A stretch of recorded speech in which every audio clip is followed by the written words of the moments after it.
उपमन्यु को गाय चराने का, गाय के देखभाल का काम दिया गया था। तुम कहेगा गुरु बड़ा कठोर होता है, कठोरता से काम किया ना, करता। एक दिन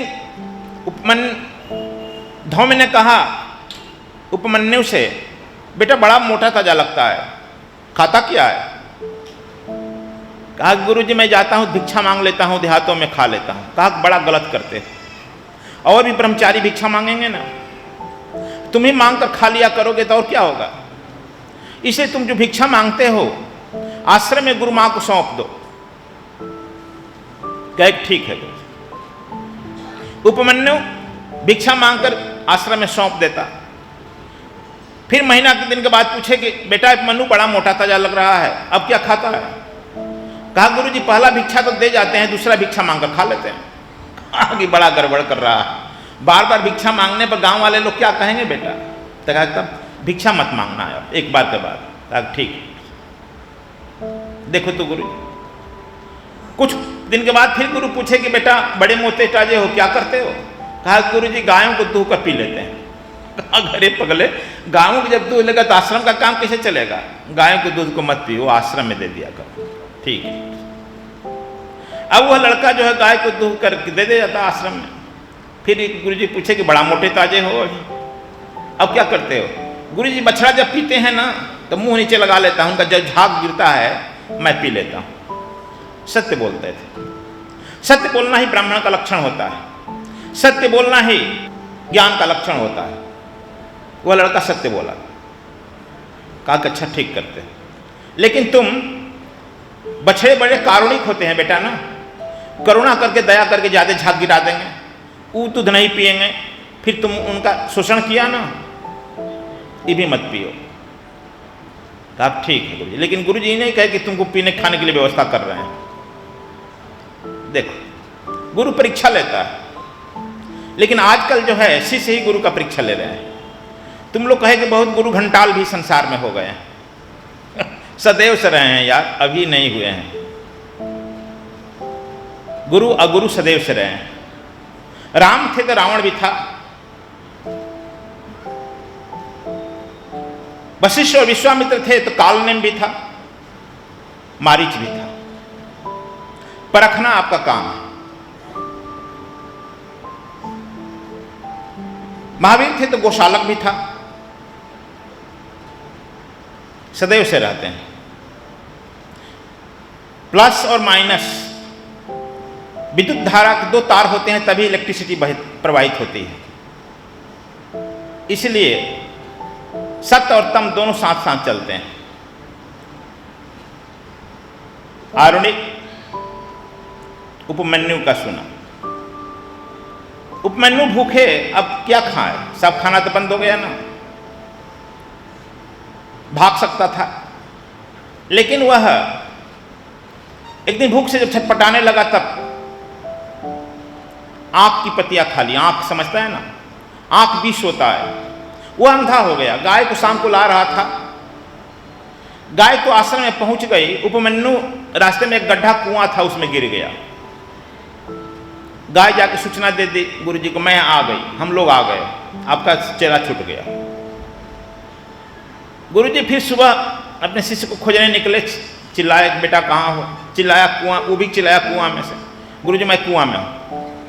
कुआं में क्या कर रहा है? सत्य बोला कि मैं भूख से रह नहीं गया, आँख की पत्तियां खा ली और आँख से मेरा आँख चला गया, मैं अंधा हो गया। गुरु जी निकाले, कहे कि बेटा तुम इस नदी के तट पर बैठकर अश्विनी कुमारों का जाप करो, और अश्विनी कुमार आएंगे तो तुम्हारे आँख का ऑपरेशन कर देंगे, आँख को इलाज कर देंगे, ठीक हो जाएगा। मंत्र मूलम गुरुवाक्यम, अटूट विश्वास श्रद्धा से उस मंत्र का जाप करने लगा। एक दिन ऐसा हुआ, अश्विनी कुमार प्रकट हुए और एक हव्य दिए कि बेटा उपमन्यु इस हव्य को खा लो। कहा क्या होगा? इस हव्य से तुम्हारी आंख ठीक हो जाएगी। कहा कि मैं कोई भी चीज बिना गुरु को अर्पण किए खा नहीं सकता हूं। जब मैं गुरु कर लिया तो मैं कहता हूं त्वदीयं वस्तु गोविंदम तुभमेव समर्पयम, जब तक से उस गुरु को समर्पित नहीं करूंगा हव्य नहीं खा सकता हूं। कहा कि नहीं खाएगा तुम्हारा आंख ठीक नहीं होगा। कहा कि एक बार नहीं 1000 जन्म तक मेरा आंख खराब रहे, लेकिन मैं बिना गुरु को अर्पित किए खा नहीं सकता। अश्विनी कुमार बड़ा चिंतित हुए।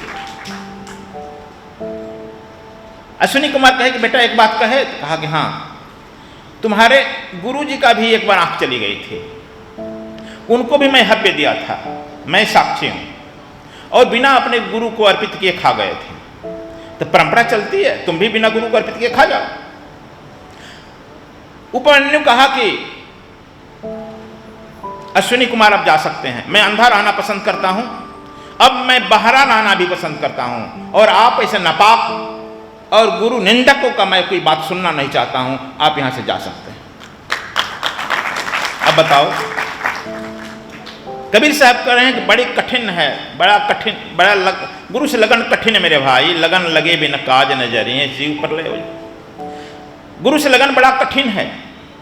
हमको पेड़ पौधा से लगन लग जाता है, कुत्ता से भी लग जाता है, नदी झरना से भी लग जाता है, पर्वत पानी से भी लग जाता है, लेकिन गुरु से लगन बड़ा कठिन है। ऐसे ही कष्ट देता है या ऐसे ही परीक्षा लेता है। उपमन्यु, अश्विनी कुमार बड़े प्रसन्न हुए और कहे उपमन्यु तुम्हारी गुरु भक्ति पूर्ण हुई, चलो मैं तुम्हारे गुरु के यहाँ चल रहे हैं। और उनके गुरु से जाकर कहे कि आपके भक्त ने ऐसे ऐसे कहा है, और हमने झूठ बोला था कि आपने भी अपने गुरु को बिना निवेदित किए खीर खा गया था, लेकिन इस झूठ पर भी राजी नहीं हुआ। ये हमसे भी मिलना, कहते मैं 100 जन्म तक अंधा रहना पसंद करूंगा, इसलिए मैं आपको यहाँ लाया हूं, आप अपने हाथ से इस खीर को खिलाइए।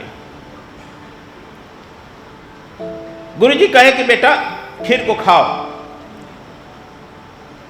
गुरु जी आपको निवेदित हुआ? कहा मैं स्वीकार कर लिया। वह खाया और वह स्वस्थ हो गया, आंखें ठीक हो गई। धौम्य ऋषि ने उसको भी अपने गले से लगाया, हगिंग थेरेपी होती है ना, गले से लगाया और कहा जाओ तुम्हारा ज्ञान पूर्ण हुआ, और उपमन्यु का भी ज्ञान पूर्ण हुआ।